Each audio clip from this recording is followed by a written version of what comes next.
Growing up in the last half of the 20th century, our summers were mostly long stretches of hot, sticky boredom, punctuated with moments of booming fireworks and icy watermelon. Other than a week at camp or a trip to the shore, many of us spent the summer indulging in sports, reading, and cutting grass. Most of my friends specialized in all three.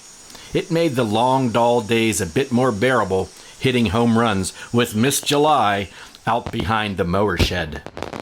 Aside from an occasional grass fire, the apex of summer entertainment was always the traveling carnival that would swing through on the hottest nights of late summer. Living in southwestern Pennsylvania, my small town would catch the final few days of the most northern venues booked by the most southern of traveling carnivals working the summer festival circuits at the time. These outfits weren't your genteel feast day church carnivals many of us were accustomed to, the sort specializing in children's rides and bingo, pie-eating contests, and sack races. These roving ragtag caravans were a thrown-together armada of ramshackle amusements featuring an array of diversions of the most dangerous and dastardly description. Most of the rides fell into two categories: strap-in centrifuge or catapult with metal seat. We would pay money and stand online for the likes of the spine-compressing free fall or witlessly queue for the cranium-crushing cliffhanger. The libido-shattering log flume with its splash of rank ice-cold water soaking the laps of teenage couples, always a crowd favorite. Children's rides consisted simply of wildly overpowered Ferris wheels or filth-smeared fun slides. Not the usual theme park fare for sure. All rusty, aged contraptions held together with luck and hope, operated by equally bedraggled individuals. The wafting odor of fried foods and burned sugar unable to cover the stench of booze breath and diminished hope. The deafening clank of decrepit machinery highlighting the desperation and isolation.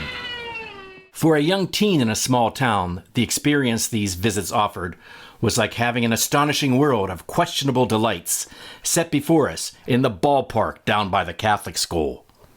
The bone-jarring rides, the greasy food, and cheap amusements created an atmosphere any Colosseum goer in ancient Rome would have found accommodating. Undoubtedly, the most predominant feature that truly separated these outfits from any family theme park was the main attractions. The straw-strewn, sawdust-packed Midway, with its garish banners and loudmouth barkers, was a bumpkin's Broadway of endless delights. Every sort of oddity of nature had their own stage. Any oversized rodent or torpid reptile its featured billing. The variety of these displays created a delirium of damaged choices. Specialty acts like Alligator Girl and Rubber Boy shared top spots with the Fat Man and the Bearded Lady, who looked a lot like my Aunt Lena and Uncle Edgar. Then there was the Geek, whose lurid banner showed him bravely biting cobras and fighting huge rats, while on stage he would be seen menacing sad garter snakes and gnawing raw chicken. And most harrowing of all, without a doubt, the horrible specter of chimp boxing, an event only slightly less cruel than it sounds by the fact that any adversary who faced the crazed primate was usually knocked senseless within seconds. The Midway specialized in boundless innuendo. Sights to astound and titillate were promised to all, and very often were delivered far beyond one's imagination. At a time when we were scolded not to stare or poke fun, here the public was invited to leer, jeer, laugh, and mock, all for the price of a cold yoo-hoo or a Sunday school donation. The performers reveled in the attention as the crowd revealed a coarse, bawdry side rarely seen at the hardware store or church social. Mr. Russo, the music teacher, yelling at the tassel dancer, "Go, baby, go!" Or Mailman Stan, who never spoke to any of us, directing a loud, rude donkey bray at the hapless geek. The billing always featured a few obvious stars, none more astounding than the headlining ingenue Tiny Tina. Tiny Tina, for one thin dime, 1/10 of a dollar, you can see her now. Not an arm, nor a leg, nor a bone in her body. How in the world does that poor girl live? Tiny Tina. The barker could have stopped at one thin dime, and I would have been in the front row, the banner of Tina presenting such a horrifying attraction that only a small-town rube would pass up the chance to oogle. Tina seemed a bargain at any price. Freaks or food? No child should be forced to make such a delightful choice. Visiting the Midway was a budget-conscious adventure. Tina proved to be a chatty head on a dingy pillow, placed ignominiously on a cloth-draped card table. Around 35 years old, wearing heavy makeup, and dying for a smoke. Got one, hun? She'd answer any question, no matter how personal, talk about her days being carried around on that pillow, and generally prattled on about life with no bones, as cigarette ashes flitted around the tabletop. Existence for Tina was probably hard, but she seemed sassy and fun, if resigned to her life on a card table. I could only imagine that once the initial shock wore off, and after a few cocktails, she'd probably be a hit at my mother's weekly bridge club. Top billing rotated from night to night on the Midway, but one of the stellar draws was always the Lobster Boy, a talkative first-class freak and the current patriarch of a sideshow dynasty of the oldest order. His ancestors had been stricken with ectrodactyly for generations, continuously breeding a new cast of headliners, each capitalizing on their unique attributes to achieve sideshow notoriety and top billing. A true freak who's in the know takes full advantage of his gifts, and being a canny individual with a compromising handicap, manages to turn the tables on the squares and capitalizes on his forced marginalization.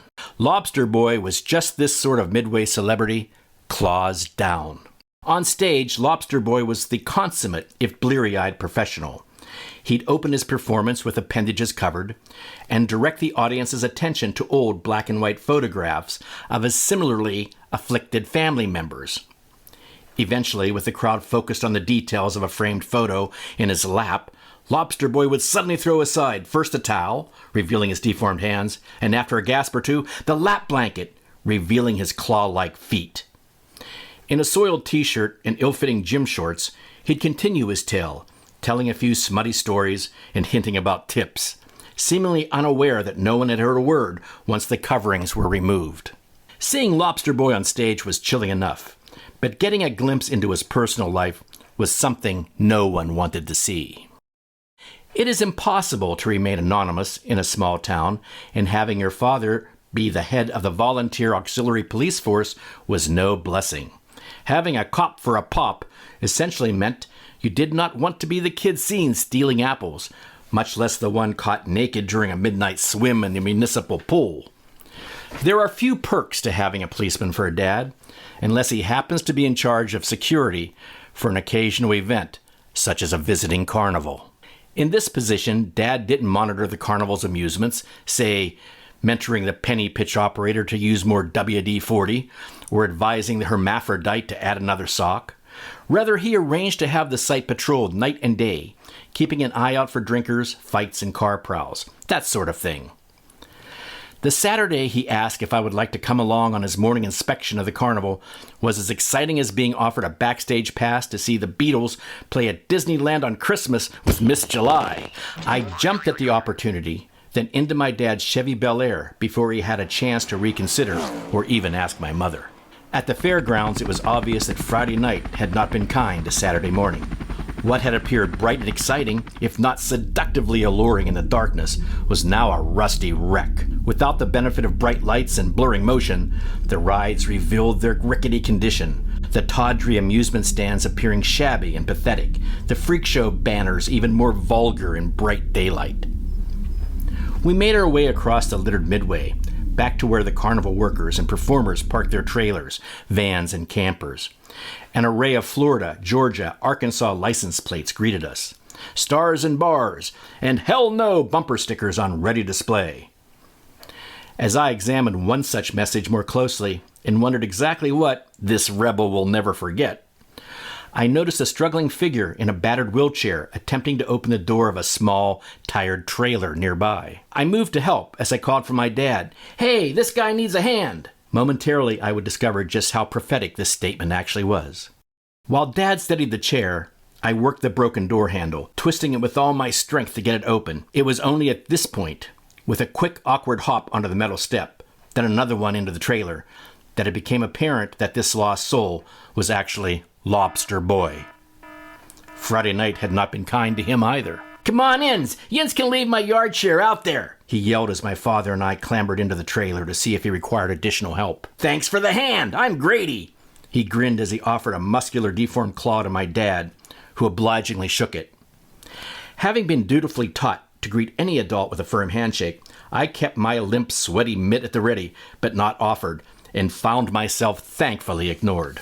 On stage in the spotlight, safely ensconced in his makeshift throne, a recycled Ferris wheel seat, he had seemed more imposing and resplendent than here in his darkened, cluttered crab trap, smelling of stale food and urine. This morning, lounging in his trailer, it quickly became apparent that Grady was diligently working at getting drunk by noon. As we stood in the cramped doorway, we watched as he clumsily climbed onto a worn chair covered with foam rubber and situated himself. No shit, thanks for the help. Sit down and put a load on, he laughed, pulling an unlabeled pint bottle full of clear liquid from his soiled loincloth and offering it to my dad.